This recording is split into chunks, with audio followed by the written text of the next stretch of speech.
You reach for your phone before you even decide to. Your hand moves on its own.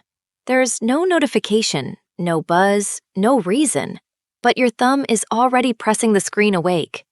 You tell yourself it's a habit, a bad one, maybe even an addiction. That's the word everyone uses now. You're addicted to your phone, addicted to the feed, addicted to the little red dots that promise something new is waiting. But the real answer is far stranger, and it has almost nothing to do with the phone in your hand. Because the thing pulling at you isn't the device. It's a hunger older than language, older than cities, older than farming, fire-cooked food, and the wheel. It's a hunger your brain has been carrying for hundreds of thousands of years, long before anyone dreamed of a glowing rectangle. Let's go back. Imagine you are standing on an open plain in East Africa, roughly 200,000 years ago. You are one of maybe a few dozen people in your entire world. The grass is tall, the horizon is wide, and somewhere out there, hidden in the shimmer of heat, is everything that can either keep you alive or kill you. Food, water, predators, strangers, family. Your survival depends on one thing above all else: information. You need to know what changed. Did the herd move? Is that shape in the distance a lion or a rock? Did the others find berries by the river? Is the weather turning? Every scrap of new information could mean the difference between eating tonight and starving, between safety and death. So your brain evolved a powerful craving, not for food, not for sex, for news. This is the part most people miss. Your ancestors who paid attention to changes in their environment survived. The ones who didn't. Generation after generation, the brains that were restless, that scanned, that constantly asked, "What's new?" passed their genes forward. The calm, incurious ones faded out. You are descended from the watchers, the checkers, the ones who could never quite leave the horizon alone. Now look at your phone again. The neuroscientist Wolfram Schultz spent decades studying a tiny chemical in the brain called dopamine. Most people think dopamine is the pleasure chemical, the thing that makes you feel good. But that's not quite right. Schultz discovered something far more interesting. Dopamine doesn't spike when you get a reward. It spikes when you anticipate one. And it spikes hardest when the reward is unpredictable. Read that again. Unpredictable. When your monkey ancestors knew exactly where the food was, dopamine stayed quiet. But when the reward was uncertain, when it might be there and might not, the brain lit up like a storm. Because uncertainty is where survival lives. Uncertainty is where you have to pay attention. Your phone is an uncertainty machine. You don't know what's waiting when you open it. Maybe nothing. Maybe a message from someone you love. Maybe a photo, a joke, a piece of news, a like. The not knowing is the entire point. Every time you check, you are pulling the lever on a slot machine wired directly into a brain that evolved to crave exactly this feeling. And here's the twist. The slot machine comparison isn't an accident. In the 1950s, a psychologist named B.F. Skinner ran a now famous set of experiments with pigeons and rats. He gave them levers to press for food. When the food came every single time, the animals pressed calmly, only when hungry. But when Skinner made the reward random, sometimes food, sometimes nothing, the animals pressed the lever obsessively, frantically. They couldn't stop. He called it a variable ratio reinforcement schedule. It is, to this day, the most powerful way known to science to make a behavior repeat. And it is built into the architecture of every app you own. The feed that doesn't end. The refresh that might bring something new. The notification that might be important or might be nothing. None of this is random. Teams of brilliant designers studied Skinner. They studied Schultz. They studied your ancient hunger, and they built machines to feed it on a loop. So no, you are not weak. You are not broken. You are not even, really, addicted in the way you think. You are responding exactly the way 200,000 years of evolution designed you to respond. The problem isn't your willpower. The problem is that a survival instinct tuned for a world of scarcity has been dropped into a world of infinite, engineered abundance.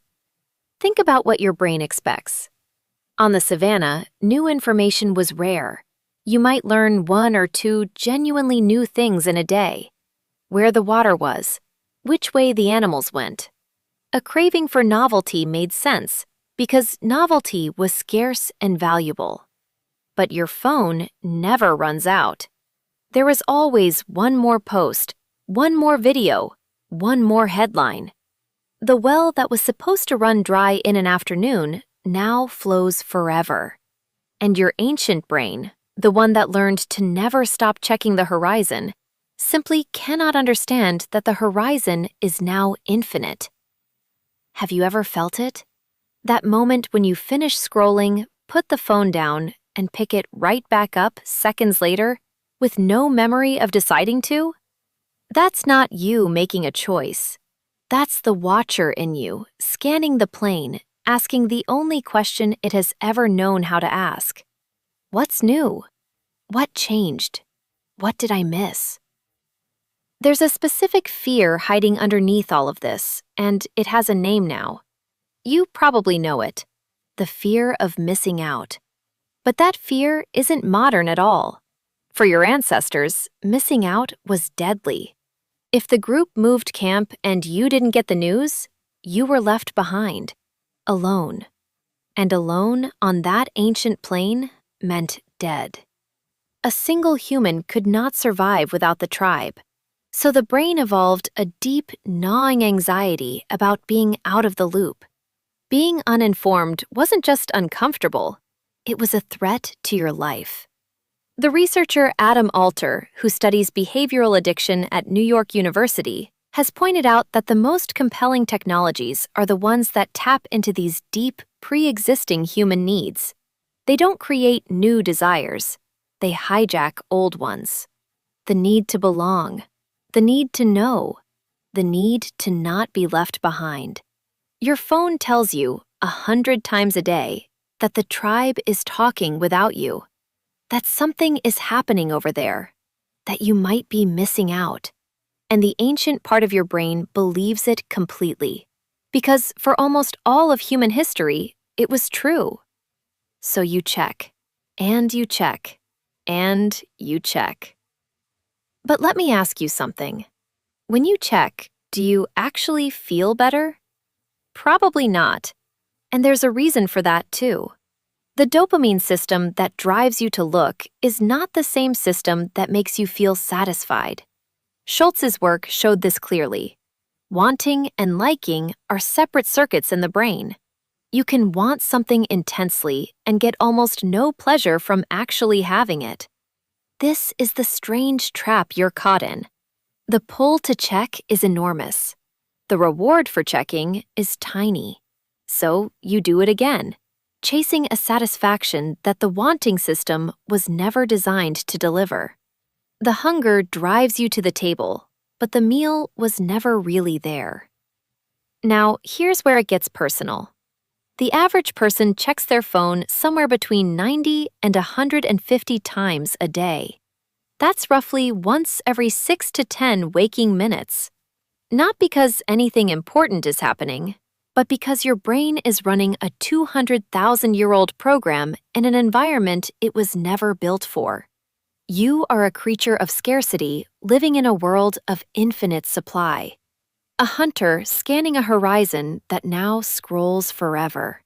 The watcher who kept your ancestors alive is still inside you, still doing its job, still asking the same ancient question. It just can't tell the difference between a lion on the plain and a notification on a screen. So, what do you do with this? You don't fight it with shame. Shame assumes you're doing something wrong, and you're not. You're doing something deeply, profoundly human. Instead, you work with the instinct. You give the watcher fewer false horizons to scan. You turn off the notifications that fake the scarcity your brain is hunting for. You put the slot machine in another room, not because the phone is evil, but because you finally understand what it's speaking to. The oldest, hungriest part of you. The part that just wants to know it hasn't been left behind. The next time your hand drifts toward your phone with no reason at all, stop for 1 second and recognize what's really moving it. Not addiction, not weakness. 100,000 years of ancestors who survived because they could never stop watching the world for what might come next. You reach for your phone before you even decide to. And now you know. It was never the phone you were reaching for at all.